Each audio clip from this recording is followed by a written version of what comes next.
Everything that Rabbi Lorge mentioned when we came to our Shehechianu moment was a story, whether it was your birthday or anniversary, the birth of a child, a bar or bat mitzvah about to happen.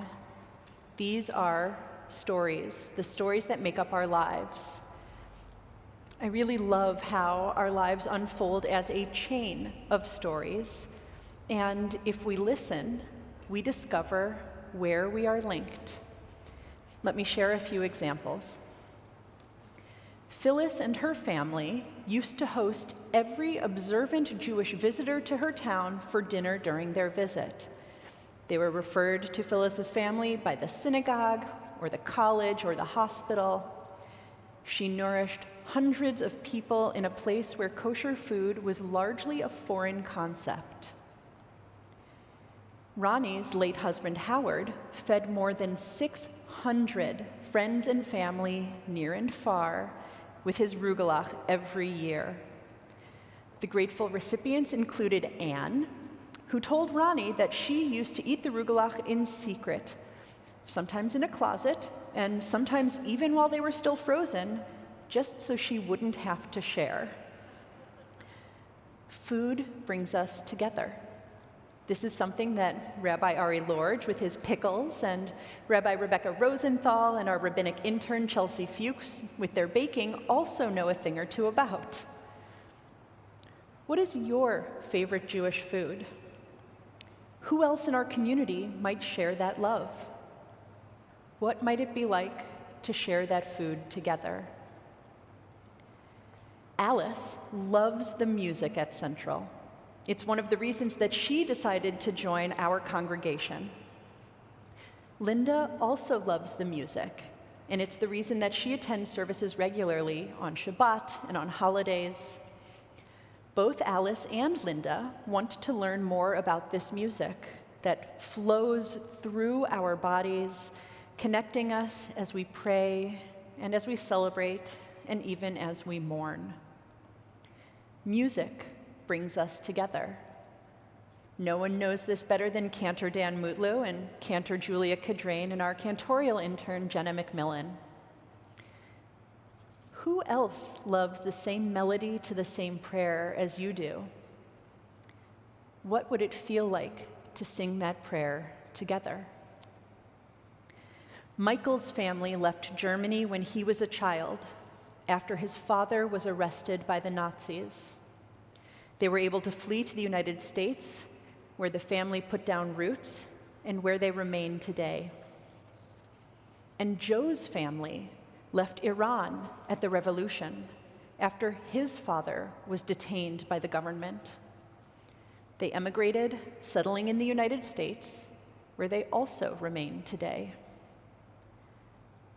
Our family immigration stories connect us. Where did your family come from before arriving in this country? Might someone else in our congregation actually be a long-lost cousin? David grew up in the conservative movement and later found a Jewish connection in the Orthodox community.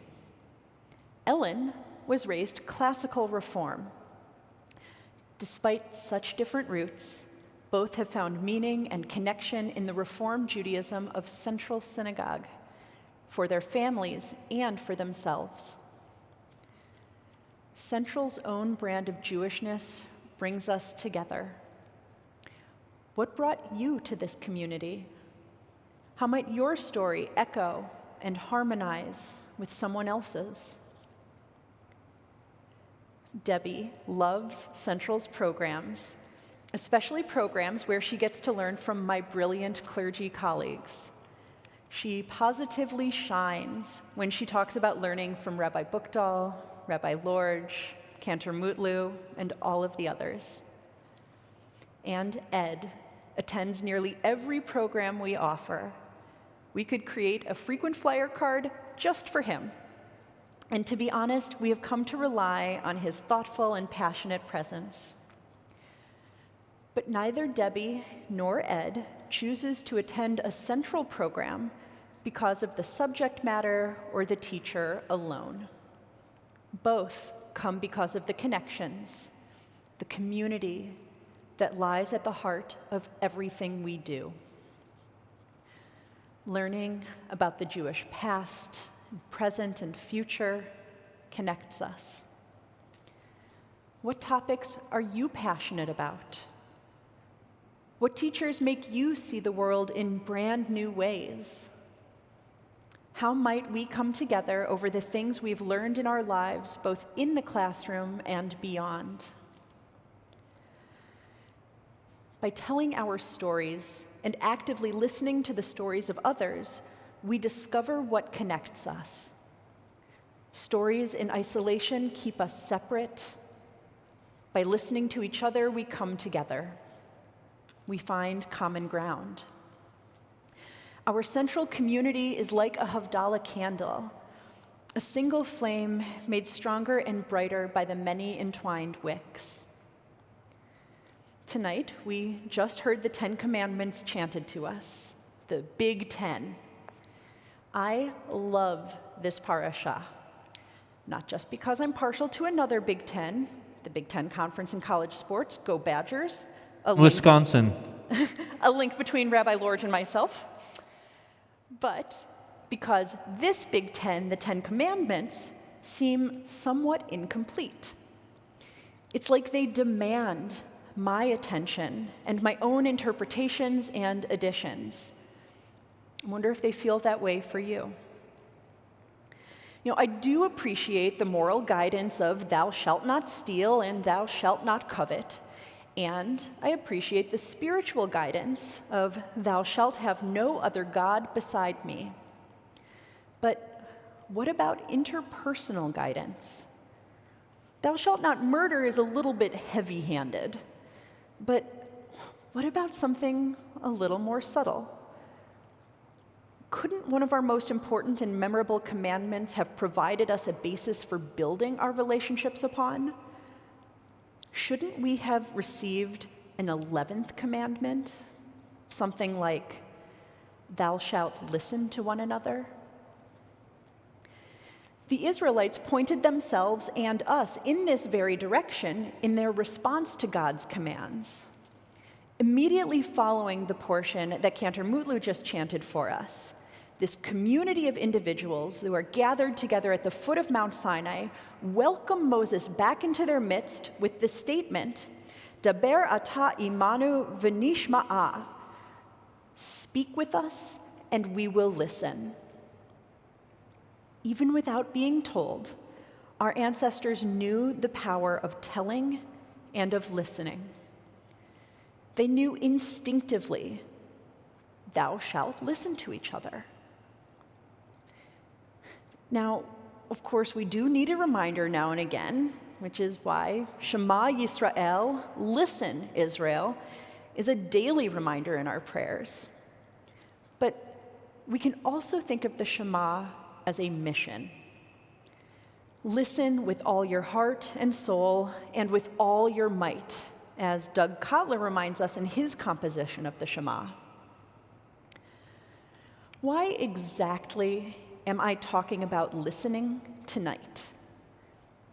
Why is telling our stories so important that I would talk about it from the Bima on this Shabbat, the Shabbat of the 10 commandments?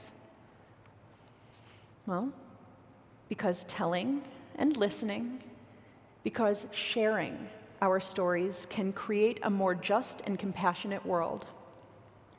What could be more Jewish than increasing the justice and compassion in the world? What could be more central? So, let's not just talk about the importance of sharing our stories.